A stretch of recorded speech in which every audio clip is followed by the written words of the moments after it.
Summer mode on! 'Tis the season ng kaliwat ka ng travel photos and vlogs. Hi guys, don't forget to subscribe to my YouTube channel and follow me on Instagram for more travel updates. Bye! Hello! Nako ha, summer na ang peg mo ngayon.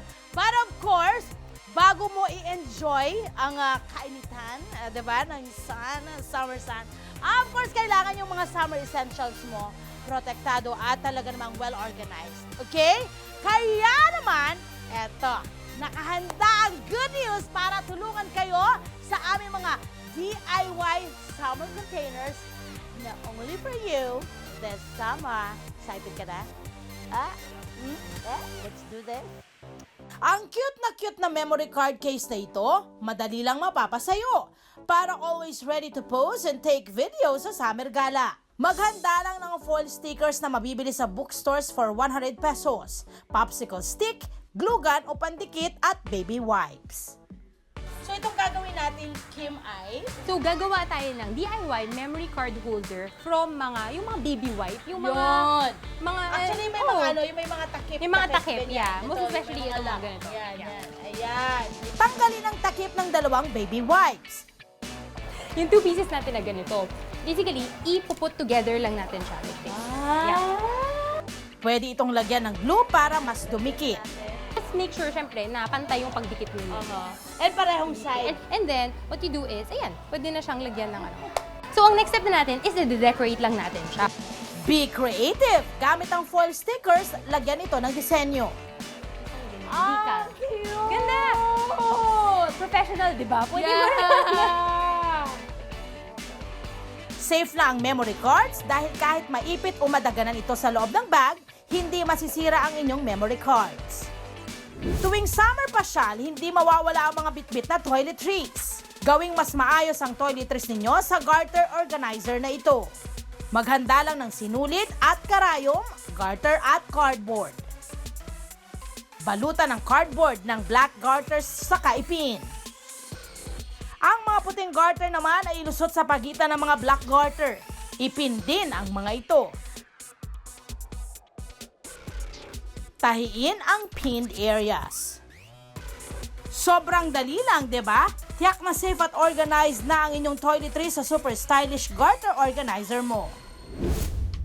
Ang isa pang solusyon para maging organized ang mga gamit ay hindi ang mamahaling pouch organizers ha, kundi lumang hand towel lang.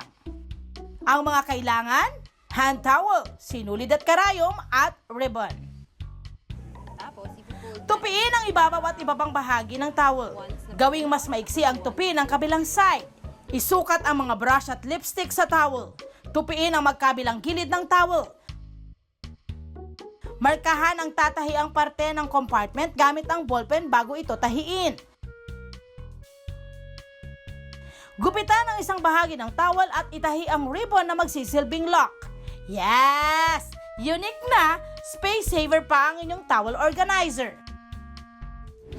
For an extra aura sa mga summer photo shoot, nagsusuot tayo ng accessories like jewelries.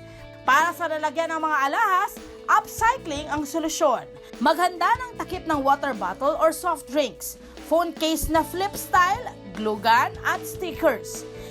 Isalansa ng mga takip sa phone case, saka ito idikit. Decorating time! Gamitin ang stickers. And just like that, meron na kayong jewelry holder. Ituloy-tuloy na natin ang pagiging stylish with this basketball bag. Lalo pa at kabi-kabila ang mga paliga tuwing summer, ang nabutas na bola, mapakikinabangan pa. Cutter, lumang strap ng bag, metal ring, zipper at double-sided tape. So, ang first step natin dito is, bubutasin lang natin, lalagyan natin ng slit yung ball. Most likely naman, siguro kung gagamitin mo yung lumang bola, medyo deflated na rin siya. Gamit ang cutter, hiwain ang bola.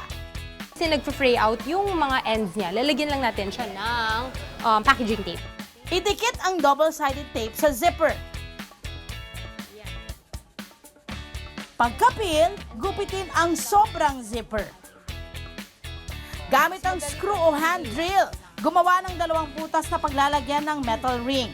Dito ilalagay ang lumang bag strap.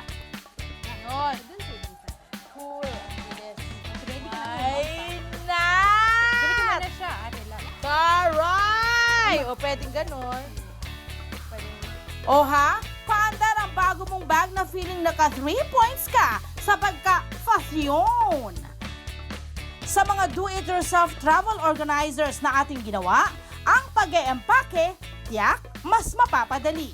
Kaya more time for vlogging and taking photos.